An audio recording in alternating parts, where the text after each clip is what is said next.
ఆవిష్కరించమని అధికారిగా సూచన ఇవ్వడం జరిగింది. మరి ఇంత మంచి అవకాశం తెలంగాణ జరిగిందంటే మనం నిజంగా 10 ఏళ్ళు ఎక్కడ నడిచినే తెలియదు. మరి వచ్చిన సంవత్సరం మరి అయిపోయిన తర్వాత ఎంత సంతోషంగా ఇంతమంది ఎక్కడైనా ఏదైనా ప్రోగ్రాం గతంలో చూసినామా ఈరోజు మొత్తము ఈ ఆలయాన్ని ఒక పండుగ వాతావరణం. పండగ అంటే పంటలు వస్తే పండుగ. అలాగే నమస్కారం తెలియజేస్తూ ముందుగా పెద్దలందరూ చెప్పారు జై జవాన్ జై కిసాన్. భారతదేశం అంటేనే మరి జవాన్ ఏ విధంగా దేశాన్ని రక్షించడానికి రాష్ట్రాలు ఎట్లా కష్టపడుతున్నారో జై కిసాన్ కూడా అలాగే మన కడుపు నింపడానికి మన ఆరోగ్యం ఉండడానికి అన్ని రకాలుగా మనం ఆర్థికంగా ఎదగడానికి కూడా కిసాన్ కూడా అంతే విలువగా మనం మొదటి నుంచి కూడా కాంగ్రెస్ పార్టీ అదే చెప్తుంది.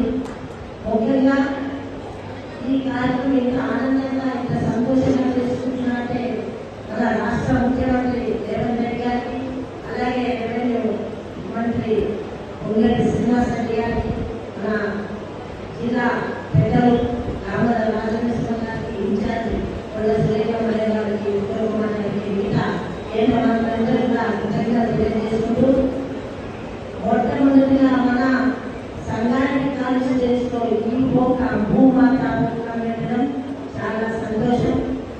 వీరందరూ కూడా కూడా సభ్యులు పడ్డారు.